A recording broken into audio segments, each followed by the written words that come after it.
Audiolibros en 15 minutos. Suscríbete al canal y explora un nuevo libro cada día. La nueva tecnología de datos y el uso de las redes sociales están cambiando la forma en que las campañas políticas difunden sus mensajes. En el pasado, ser voluntario en una campaña política significaba pasar largas horas diseñando y distribuyendo folletos o realizando operaciones bancarias por teléfono solo para obtener unos pocos votos. Este sistema era impersonal, poco práctico y, lo peor de todo, ineficaz. Así que cuando los liberal-demócratas, un partido político británico, se pusieron en contacto con el autor Chris Wylie, un joven consultor de datos canadiense, para que lo ayudara en su campaña de 2010, quedó horrorizado por lo que vio en su oficina. Había cables eléctricos pegados a las paredes, una base de datos diseñada durante la Guerra de Vietnam, y una discusión obsesiva sobre cuántos folletos deberían imprimir. El mensaje clave aquí es: la nueva tecnología de datos y el uso de las redes sociales están cambiando la forma en que las campañas políticas difunden sus mensajes. En comparación con la campaña de Obama que Wylie había observado unos años antes, los demócratas liberales, o demócratas liberales, seguían trabajando con la tecnología de los cavernícolas. Por otra parte, el equipo de datos de Obama estaba a años luz de los demás. Sabían cómo aprovechar la nueva tecnología para garantizar que sus mensajes fueran lo más herméticos y efectivos posible. ¿Cómo lo hicieron?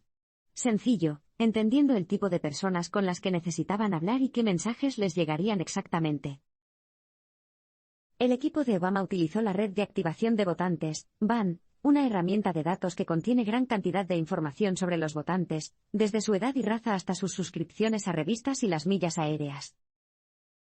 Con estos datos, el equipo pudo predecir si era probable que alguien fuera demócrata o republicano, y qué temas podrían ser importantes para él. Entonces, solo era cuestión de que el equipo microdirigiera su publicidad. Esto significaba elaborar mensajes dirigidos a tipos específicos de votantes para influir en sus opiniones y llevarlos a las urnas. A pesar de lo eficaz que fue esta estrategia para la campaña de Obama, fue un momento oscuro para la democracia. El discurso político había empezado a parecerse menos a una plaza de un pueblo, y más a una red de anuncios en línea. Los diferentes votantes, incluso los que estaban del mismo lado del pasillo, recibían mensajes diferentes a los de sus amigos y familiares. Peor aún, esos mensajes podrían estar hechos a medida para que pareciera que provienen de un amigo de confianza, a pesar de su calculada intención política. Los republicanos no pudieron hacer frente a los mensajes sofisticados y específicos de los demócratas en las redes sociales. Pero todo eso cambiaría pronto. El autor dejó Cambridge Analytica y luego denunció a la empresa, sacando a la luz el mayor delito de datos de la historia. En sus primeros días en SCL, el autor pudo trabajar en proyectos que se alineaban con su moral y con sus áreas de interés, los datos y la cultura. Sin embargo, alrededor de agosto de 2014, tras aceptar el impacto que estaban teniendo las transacciones inmorales de Cambridge Analytica, dejó la empresa. Sin embargo, lamentablemente, su participación aún no había terminado. El mensaje clave aquí es: el autor dejó Cambridge Analytica y luego denunció a la empresa, sacando a la luz el mayor delito de datos de la historia. A principios del verano de 2015, Cory Lewandowski, entonces director de campaña de Trump, invitó a Wylie y a algunos de sus antiguos colegas a ayudar a impulsar la marca Trump. Las calificaciones de The Apprentice estaban bajando, y menos personas se alojaban en los hoteles Trump. Para que Trump fuera un candidato exitoso, su marca necesitaba mejorar su imagen pública. Wylie rechazó la oferta. Pero unas semanas más tarde, recibió una carta de Cambridge Analytica en la que afirmaba que había contactado a uno de los clientes de Cambridge Analytica, Donald Trump. Pretendían demandarlo. Para suavizar la cuestión legal, Wylie firmó un acuerdo de confidencialidad con Cambridge Analytica. Luego, en 2016, Wylie recibió una carta de Facebook pidiéndole que confirmara que los datos de Cambridge Analytica solo se habían utilizado con fines académicos y luego se habían eliminado. Esto era ridículo, porque Facebook había dado permiso expreso a la aplicación de recopilación de datos de Cambridge Analytica para utilizar los datos con fines no académicos. En última instancia, fue un periodista del periódico The Guardian quien ayudó a Wiley a presentarse. Navegando por el campo de batalla legal, Carol Cadwalladr trabajó con Wiley para publicar la historia sobre todo lo que había sucedido en Cambridge Analytica. Durante los meses siguientes, Wiley mantuvo reuniones con periodistas del New York Times, congresistas de los Estados Unidos y el FBI. Con la ayuda de una operación encubierta dirigida por el canal británico Channel 4 News, Alexander Nix fue sorprendido ofreciendo algunos de los cuestionables servicios de Cambridge Analytica a un falso agente de Sri Lanka. Y lo que es aún más condenatorio, otro ejecutivo de Cambridge Analytica admitió haber inventado por completo la narrativa de la deshonesta Hillary, y haberla difundido en Internet para ayudar a Trump a las campañas electorales. Al final, Wiley entregó cientos de copias de documentos, incluidos archivos de proyectos y correos electrónicos, que se entregaron tanto al FBI como a su homóloga británica, la Agencia Nacional del Crimen. Mark Zuckerberg, director ejecutivo de Facebook, fue llamado a testificar bajo juramento cuando las acciones de su empresa se desplomaron. Cambridge Analytica había recibido finalmente su golpe de gracia. Si bien se ha hecho justicia, casi todos los actores clave del escándalo, incluidos Alexander Nix, Steve Bannon y Facebook, han salido libres. Las campañas políticas pueden predecir el comportamiento electoral mediante la recopilación de datos psicométricos de las personas. Cuando escuchas el término conservador, ¿qué tipo de persona te imaginas? Si está familiarizado con la política británica, probablemente se imagine a un terrateniente elegante o del tipo de clase trabajadora rural. ¿Y qué hay de un votante laborista típico? Quizás te imaginas a un miembro de un sindicato, o a un habitante de una finca municipal. Fue fácil precisar a los votantes conservadores y laborales para el autor Chris Wiley, pero, ¿los demócratas liberales? Eran mucho más difíciles de definir. Sin embargo, como uno de los consultores de datos del partido, definir a los demócratas liberales fue la primera orden del día de Wiley. Luego, podría ponerse manos a la obra para desarrollar mensajes específicos y atraer a nuevos votantes. El mensaje clave aquí es, las campañas políticas pueden predecir el comportamiento electoral mediante la recopilación de datos psicométricos de las personas. Tradicionalmente, los datos de los votantes se centraban en indicadores socioeconómicos y biológicos como la raza, la edad y los ingresos. Los votantes suelen clasificarse en bloques monolíticos, como los votantes LGBT, negros o mujeres. Pero, ¿qué tan fuerte como predictor es realmente este tipo de agrupamiento? Si cogieras al azar a 100 mujeres de la calle, ¿tendrían todas las mismas opiniones? Por supuesto que no. Aprovechando este hecho, Brent Clickard, candidato a un doctorado en psicología experimental en Cambridge, sugirió analizar la personalidad como una forma de predecir el comportamiento electoral. Específicamente, Clickard recomendó el modelo de personalidad de 5 factores, o los 5 grandes, que mide el comportamiento en función de 5 rasgos: franqueza, escrupulosidad, extraversión, amabilidad y neuroticismo. ¿Por qué los 5 grandes? Bueno, se ha demostrado que este modelo es un fuerte predictor de muchos factores en la vida de las personas. Los que obtienen una puntuación alta en franqueza, por ejemplo, tienden a ser artistas o creativos, mientras que quienes obtienen una puntuación alta en escrupulosidad tienen más probabilidades de obtener mejores resultados en la escuela. Curiosamente, el lenguaje de los 5 grandes también se puede mapear en el discurso político. Pensemos en el enfoque de la campaña de Obama en el cambio y el progreso, lo que mostró una apertura a nuevas ideas, un rasgo que es más probable que muestren los demócratas. Luego, consideremos los mensajes típicos de la derecha, que destacan la estabilidad y la tradición, una plataforma vinculada al rasgo de conciencia de tendencia republicana. A través de los 5 grandes, Wiley había descifrado el código de los demócratas liberales. Los votantes tenían una mayor apertura y una menor amabilidad que los votantes conservadores o laborales. Si pudieras crear una base de datos de personas que muestren esos rasgos, podrías dirigirte a ellas con tus mensajes políticos. Este fue un hallazgo revolucionario. Pero cuando llegó el momento de que Wiley presentara sus hallazgos a la campaña del Lib Dem, claramente no respondieron. Puede que los demócratas liberales no hayan escuchado, pero el próximo cliente de Wiley sí. El grupo SCL era una empresa de guerra psicológica especializada en recopilar datos y utilizarlos como armas. En la primavera de 2013, unos meses después de que Wiley dejara su puesto de consultor en los Lib Dems, un asesor del partido le habló de una vacante en una empresa llamada SCL Group, originalmente conocida como Strategic Communications Laboratories.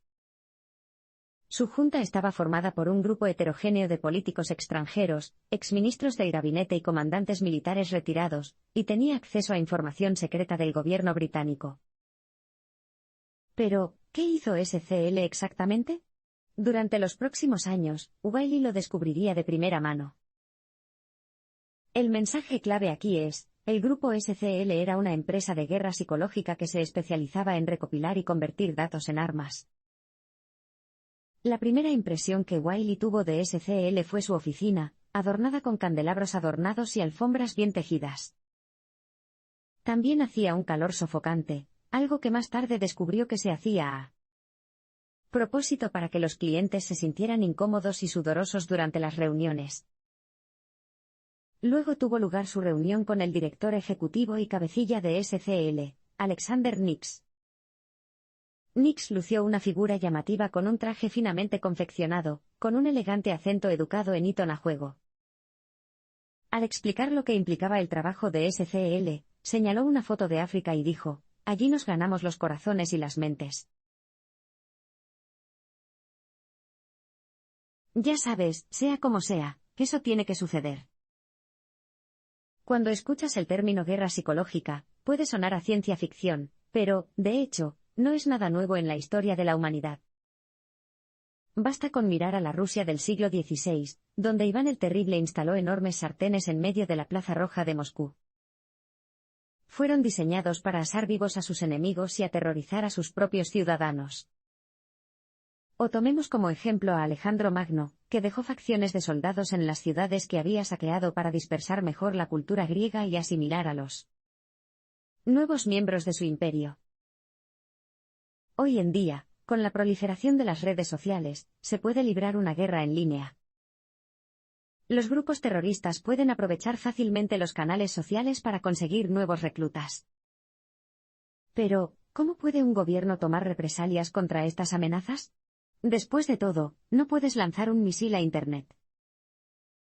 Aquí es exactamente donde el grupo SCL encontró su nicho, lograr una asimetría total de la información frente a las amenazas. Básicamente, su objetivo era tener tantos datos sobre sus objetivos que pudieran usarlos para abrumarlos, interrumpirlos y cerrarlos. A lo largo de los años, SCL manipuló psicológicamente a grupos de narcóticos en Sudamérica, a los votantes de África y, en última instancia, a ciudadanos británicos y estadounidenses. Pero, ¿cómo lo hicieron exactamente? Lo descubriremos en un abrir y cerrar de ojos.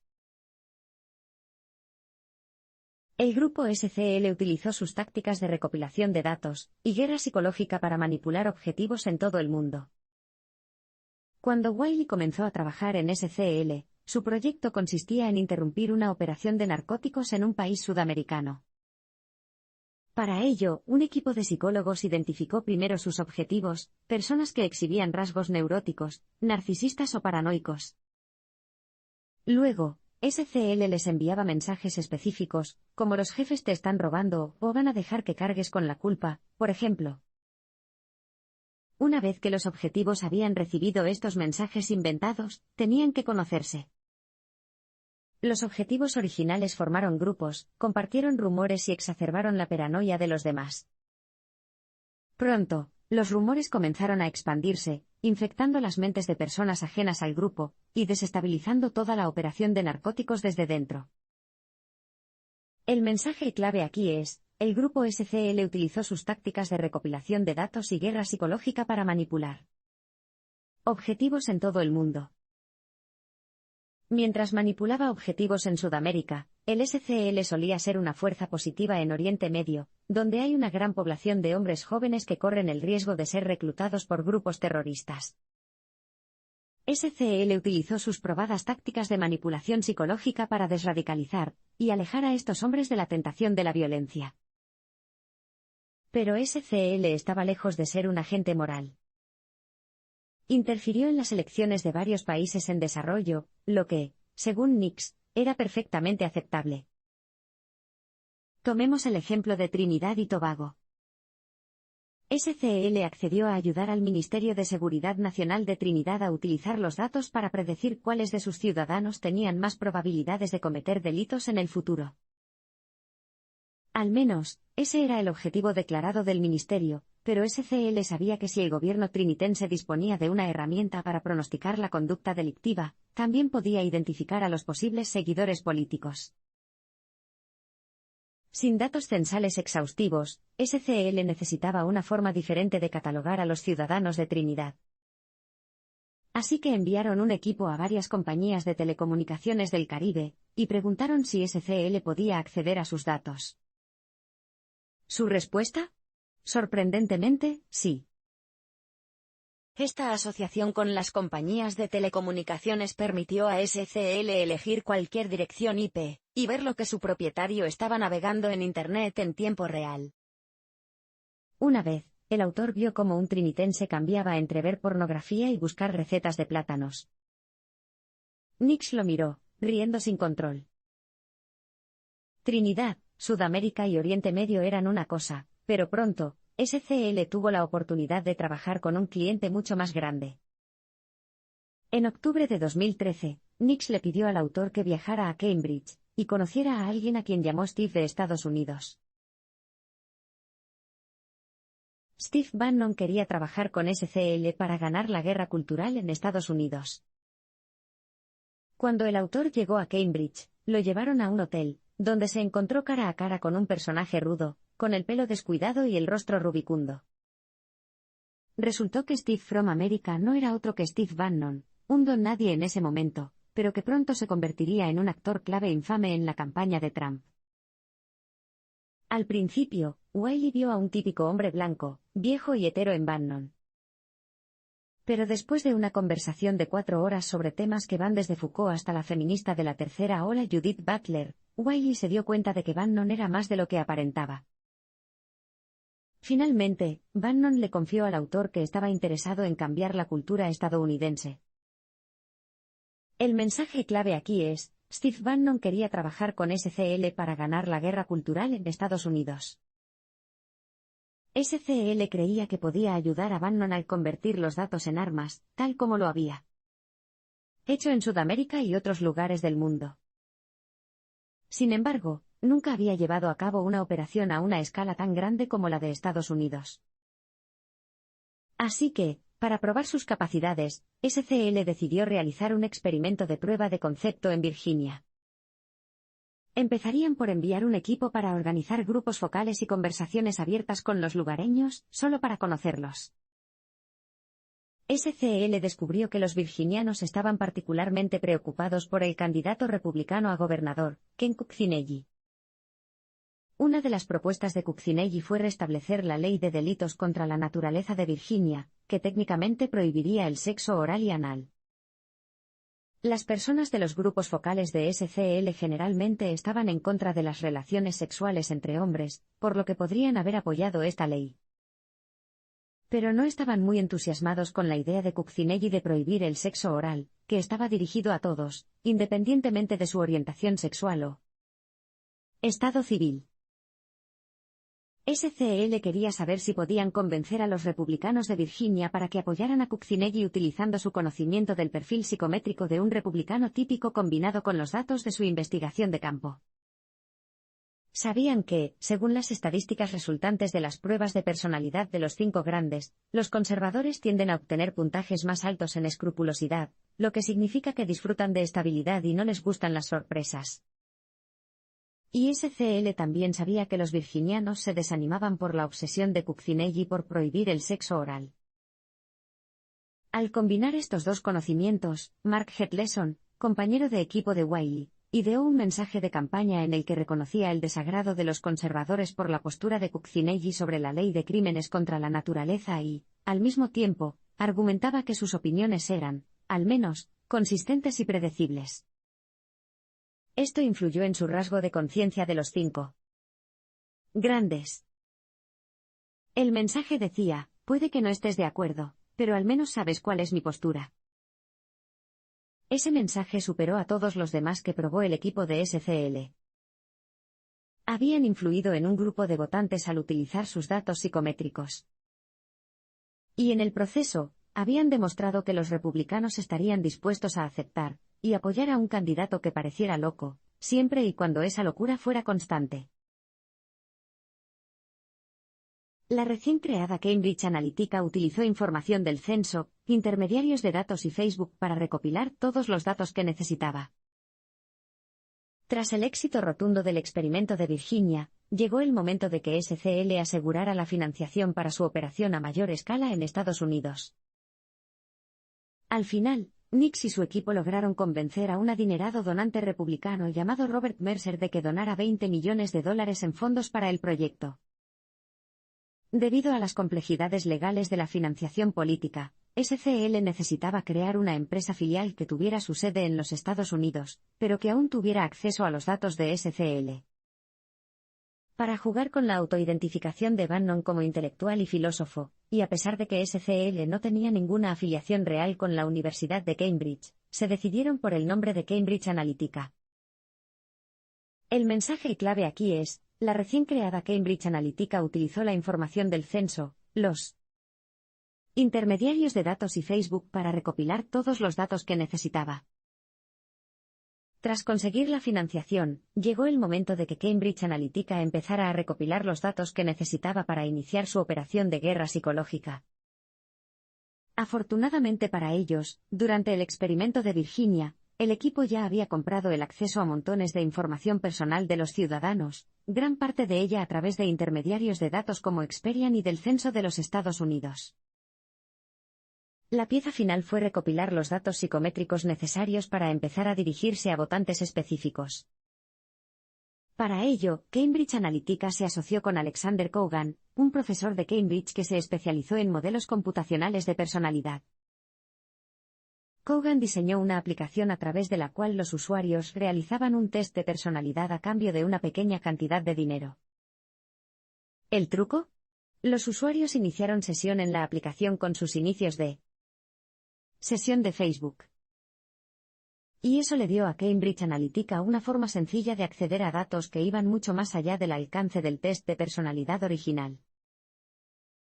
Decenas de miles de usuarios realizaron la prueba, lo que proporcionó a Cambridge Analytica una enorme cantidad de datos psicométricos en bandeja de plata. Además, gracias a las laxas normas de permisos de Facebook, también pudieron recopilar datos sobre todos los amigos de los examinados, incluidos sus me gusta, los grupos, los seguidores, los clics e incluso los mensajes privados.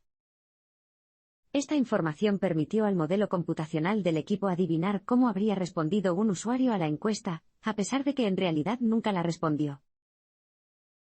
Este fue un momento decisivo tanto para la privacidad de los usuarios como para Cambridge Analytica. A partir de los 87 millones de perfiles que Cambridge Analytica recopiló finalmente, el equipo comenzó a identificar a los usuarios que mostraban intereses sensacionalistas y extremos, como las armas y el ocultismo. En el siguiente parpadeo, descubrirás lo que hicieron con toda esa información.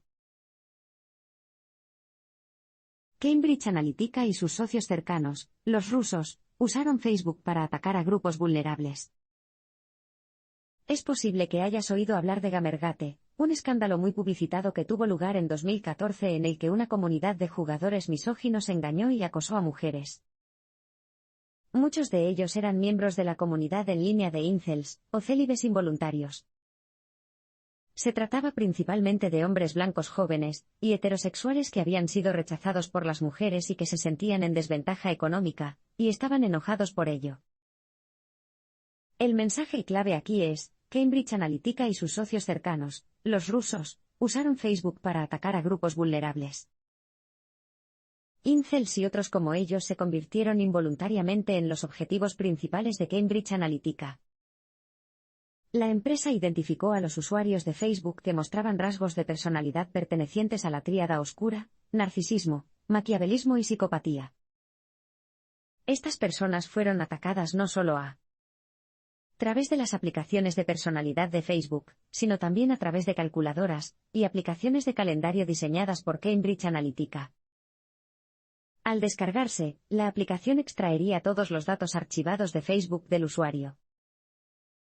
Tras identificar a un grupo de usuarios, Cambridge Analytica utilizó los algoritmos de recomendación de Facebook para que se unieran a grupos de Facebook inventados de extrema derecha con nombres como Incel Liberation Army y I Love My Country. Como Cambridge Analytica controlaba a estos grupos de Facebook, podían publicar material diseñado para irritar a la gente. Cuando los usuarios se enfurecieron, Cambridge Analytica organizó reuniones reales en las que los miembros del grupo compartieron teorías de conspiración y opiniones llenas de odio, lo que los radicalizó aún más. A partir de ahí, los miembros del grupo comenzaron a invitar a amigos a futuras reuniones y a difundir aún más los mensajes. Cambridge Analytica descubrió que así es como se crea un movimiento de ciudadanos resentidos y conspiradores, la extrema derecha. Y no fue solo Cambridge Analytica quien usó estos datos de Facebook contra ciudadanos estadounidenses. Hacia el final del tiempo de Wiley en la firma, empezaron a aparecer rusos al azar en la oficina de Cambridge Analytica. Se supone que eran empleados de la empresa petrolera Lukoil, que resultó ser una tapadera para la rama de inteligencia rusa, el Servicio Federal de Seguridad, FSB. Junto con el aumento de la presencia rusa en la oficina, empezaron a surgir preguntas extrañas en la investigación de Cambridge Analytica, como: ¿Rusia tiene derecho a Crimea? ¿Y qué piensa de Vladimir Putin como líder? Sin embargo, nadie con quien habló el autor pudo averiguar quién en Cambridge Analytica había autorizado estas preguntas. Al final, la participación de Cambridge Analytica en los esfuerzos de desinformación de Rusia nunca se demostró definitivamente. Pero, ¿cuál parecía ser el objetivo de Rusia? Principalmente, para cultivar el sentimiento prorruso en Estados Unidos. Luego, usar perfiles falsos y grupos de Facebook, tal como lo hizo Cambridge Analytica, para polarizar aún más a la nación y fomentar el caos social. Cambridge Analytica financió dos ramas de la campaña Leave, una legalmente y otra ilegalmente. En 2016, el primer ministro británico, David Cameron, anunció un referéndum que marcaría un importante punto de inflexión en el futuro del país, si permanecería o no en la Unión Europea. El Reino Unido se dividió en dos facciones: irse o permanecer. El mensaje clave aquí es: Cambridge Analytica financió dos ramas de la campaña Leave, una legalmente y otra ilegalmente. Dos de las principales ramas del bando de la izquierda fueron Vote Leave, dirigida por el exalcalde de Londres Boris Johnson, y Leave EU, que se centró principalmente en avivar el sentimiento anti-inmigrante. Con la ayuda de Steve Bannon, Cambridge Analytica se unió a Leave EU en octubre de 2015. Debido a las leyes que restringen la colaboración entre campañas, Vote Leave no podía utilizar Cambridge Analytica legalmente para recopilar datos. Así que, en vez de eso, eligieron una empresa llamada Aggregate, AIC, para que les ayudara. AIC tenía su sede en Canadá, pero había creado una infraestructura para SCL, incluidos sistemas para la recopilación de datos de Facebook y los registros de los ISP. También poseía todos los datos de Facebook de Cambridge Analytica. Básicamente, lo único que faltaba era el nombre de Cambridge Analytica. El gobierno británico impone límites de gasto estrictos durante los referendos para que un partido no obtenga ventajas injustas sobre otro. Por lo tanto, si bien Vote Leave pudo utilizar los datos de AIC para dirigirse a los votantes, eventualmente necesitó más dinero para seguir publicando anuncios. Vote Leave se basó en un proyecto dirigido por dos de sus becarios, Shamir Sanni y Darren Grimes. Sanni y Grimes habían trabajado juntos anteriormente para formar una rama progresista de Vote Leave, BLAB. No utilizó ninguno de los fondos de Vote Leave, pero algunos de sus contenidos habían ganado incluso más popularidad que el de su empresa matriz. Un día, los directores senior de Botelief contactaron con Sunny y Grimes. Dieron instrucciones a los dos pasantes para que abrieran una cuenta bancaria como campaña independiente y que redactaran una constitución formal. Era ilegal que Beleave gastara dinero, ya que estaba muy vinculado a Botelief, pero a Sunny y Grimes no se les dijo eso. Pronto, Botelief organizó la transferencia de 700.000 libras a Beleave.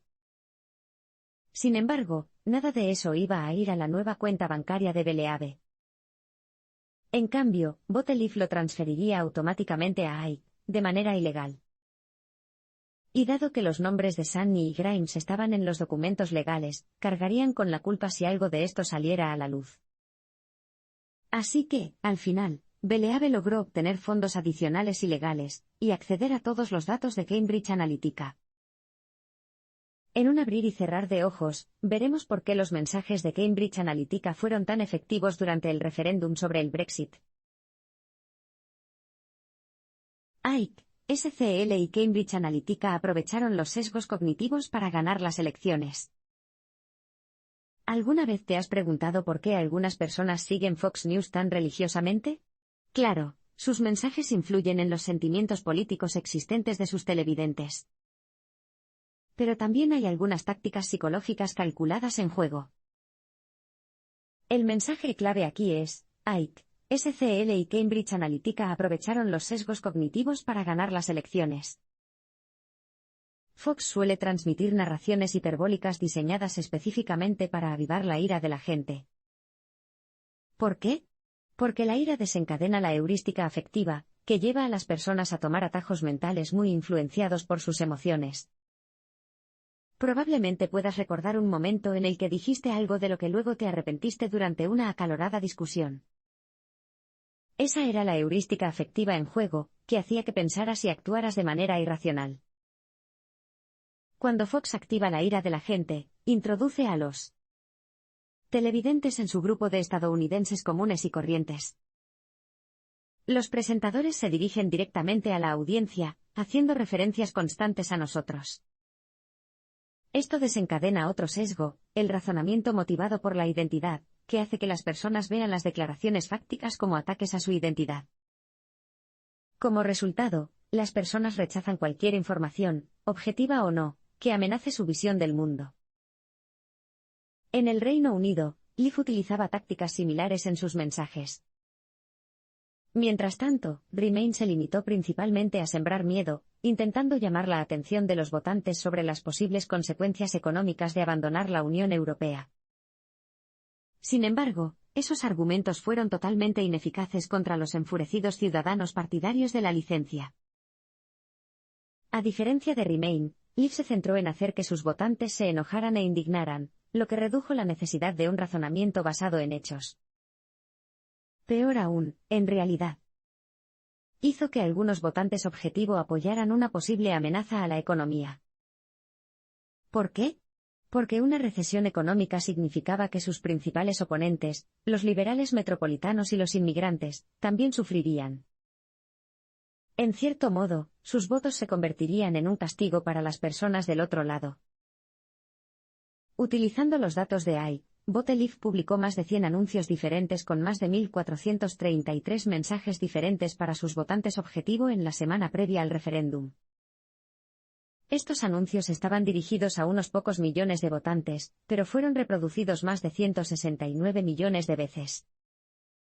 Esto significaba que la segmentación había funcionado, y que los mensajes de los votantes objetivo estaban completamente dominados por los mensajes de Botelief. El resto es historia. El 23 de junio de 2016, el día del referéndum, Leaf ganó con el 51,89% de los votos. Los votantes británicos habían sido víctimas de una campaña de información a gran escala y específica.